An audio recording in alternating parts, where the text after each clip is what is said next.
ഞാനിന്ന് പറയാൻ പോകുന്നത് നമ്മുടെ കേരളത്തിൽ ഒട്ടും തന്നെ ആർക്കും അറിയാത്ത നമ്മുടെ കേരളത്തിൻ്റെ സ്വന്തമായ തിരുവഞ്ചിക്കുളത്തപ്പൻ്റെ കർക്കിടക ജ്യോതിയെക്കുറിച്ചാണ്.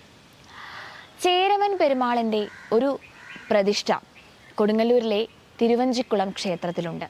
കേരളത്തിലെ ഏതെങ്കിലും ഒരു രാജാവിൻ്റെ പേരിലുള്ള ഏക പ്രതിഷ്ഠയും ഇത് തന്നെയാണ്. കർക്കിടകത്തിലെ ചോതി ദിവസം എഴുന്നള്ളിപ്പിനായി തമിഴർക്ക് വേണ്ടി അതിൻ്റെ എഴുന്നള്ളിപ്പ് പ്രതിഷ്ഠ പുറത്തെടുക്കും. ചോതിക്ക് മുന്നേയുള്ള ദിവസം, അതായത് കർക്കിടകത്തിലെ ചിത്തിര നാളിൽ ഈ വിഗ്രഹം കൊടുങ്ങല്ലൂർ ക്ഷേത്രത്തിലേക്ക് കൊണ്ടുപോയി അവിടെ വച്ച് അഭിഷേകങ്ങളും പൂജയും ഒക്കെ ചെയ്തതിനു ശേഷം തിരുവഞ്ചിക്കുളത്തേക്ക് എഴുന്നള്ളിക്കുന്ന ഒരു ചടങ്ങുണ്ട്. വെള്ളക്കുതിരപ്പുറത്ത് ചേരമൻ പെരുമാളും വെള്ളാനപ്പുറത്ത് അദ്ദേഹത്തിൻ്റെ സുഹൃത്തും കവിയും ഗായകനുമായ സുന്ദരമൂർത്തി നായനാരും എഴുന്നള്ളി വരുന്ന ഒരു രംഗം. എഴുന്നള്ളിപ്പ് കഴിഞ്ഞ് ക്ഷേത്രത്തിലെ ഊട്ടുപുരയിൽ വിഗ്രഹം കൊണ്ടുപോയി വയ്ക്കും. രാത്രി ഏറെ വൈകിയാണ് ഈ ചടങ്ങുകളെല്ലാം നടക്കുന്നത്. അതിനാൽ തന്നെ ഇത് നമ്മുടെ കേരളത്തിലെ ആർക്കും തന്നെ അറിയില്ല എന്നതാണ് വളരെ സത്യവും അത് വളരെ വിഷമകരമായ ഒരു കാര്യവുമാണ്.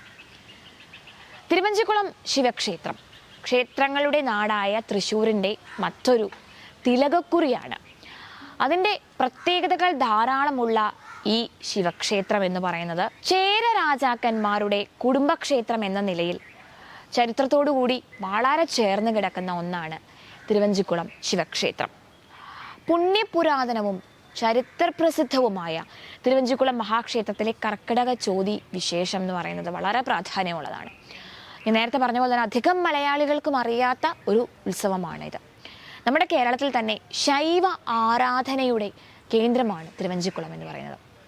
63 നായന്മാരിൽ ശ്രീ സുന്ദരമൂർത്തി സ്വാമികളും ചേരമാൻ പെരുമാൾ മഹാരാജാവും കൈലാസഗമനം നടത്തിയ മഹാക്ഷേത്രം എന്ന പ്രത്യേകത കൂടി ഉണ്ട് ഈ ഒരു മഹാക്ഷേത്രത്തിന്. അത് നൂറ്റാണ്ടുകളായി ദ്രാവിഡ സംസ്കൃതിയിൽ 274 ശൈവ പുണ്യദേശങ്ങളിൽ കേരളത്തിലുള്ള ഒരേയൊരു ക്ഷേത്രമാണ് തിരുവഞ്ചിക്കുളം എന്നത്. കേരളത്തിലെ തന്നെ ഏറ്റവും കൂടുതൽ ഉപദേവാലയങ്ങളും പള്ളിപ്പൂജ എന്ന വിശേഷമായ ആരാധന ഉൾപ്പെടെ നിലനിൽക്കുന്ന മഹാക്ഷേത്രമാണ് തിരുവഞ്ചിക്കുളം.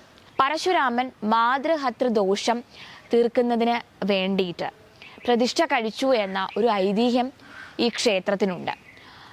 ഉപദേവാലയങ്ങളിൽ ഭൂരിഭാഗവും പരമേശ്വരൻ തന്നെ പല ഭാവത്തിൽ ദിവ്യ ദർശനത്തെ തന്ന് അനുഗ്രഹിക്കുന്ന സങ്കേതം കൂടിയാണ് ഈ തിരുവഞ്ചിക്കുളം ക്ഷേത്രം എന്ന് പറയുന്നത്.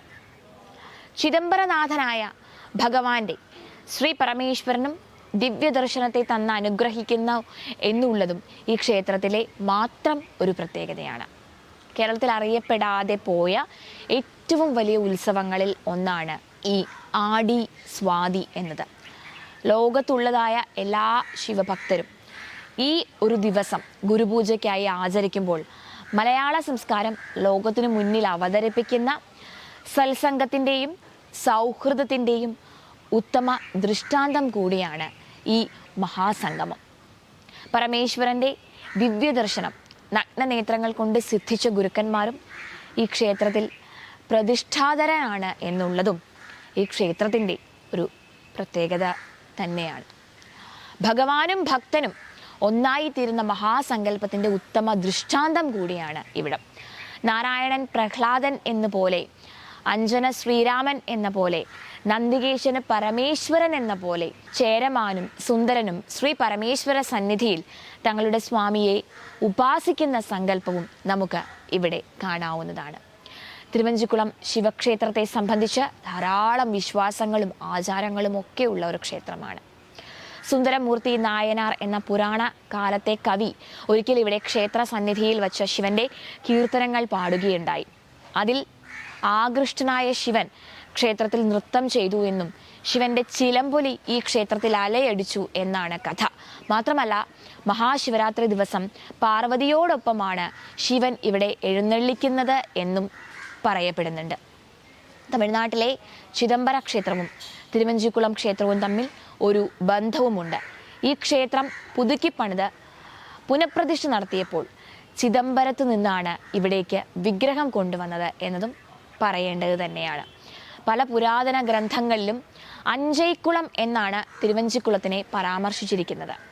പെരുമാളുടെ കാലശേഷം ക്ഷേത്രം ഭരിച്ചിരുന്നത് പെരുമ്പടപ്പ് രാജവംശമായിരുന്നു.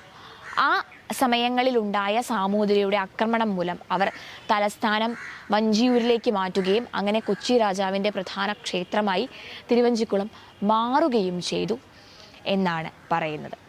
അപ്പോൾ ഞാനിപ്പോൾ പറഞ്ഞ ഈ ക്ഷേത്രത്തിൽ നടക്കുന്ന പല ആചാരങ്ങളിലും നമ്മുടെ കേരളത്തിലുള്ളതിനേക്കാൾ പുറത്തുനിന്ന് വരുന്ന തമിഴ്നാട്ടിലെ ആൾക്കാരൊക്കെ പങ്കെടുക്കുന്ന ഒരു ആചാരമാണ് ഞാൻ ആദ്യം പറഞ്ഞതൊക്കെ. അപ്പോൾ ഈ ഒരു ക്ഷേത്രത്തെ പറ്റിയും ഇവിടുത്തെ ആചാരത്തെ പറ്റിയൊക്കെ ഇനിയും അറിയാത്തവർ ആ ക്ഷേത്രമൊക്കെ സന്ദർശിച്ച് കൂടുതലായി ഈ ക്ഷേത്രത്തെക്കുറിച്ച് അറിയുമെന്ന് വിശ്വസിക്കുകയാണ്. അപ്പോൾ ഇതുപോലെയുള്ള മറ്റ് ക്ഷേത്രങ്ങളെ പറ്റിയും ആചാരങ്ങളെ പറ്റിയും ഒക്കെയുള്ള വീഡിയോയുമായി നമുക്ക് വീണ്ടും കാണാം. നന്ദി.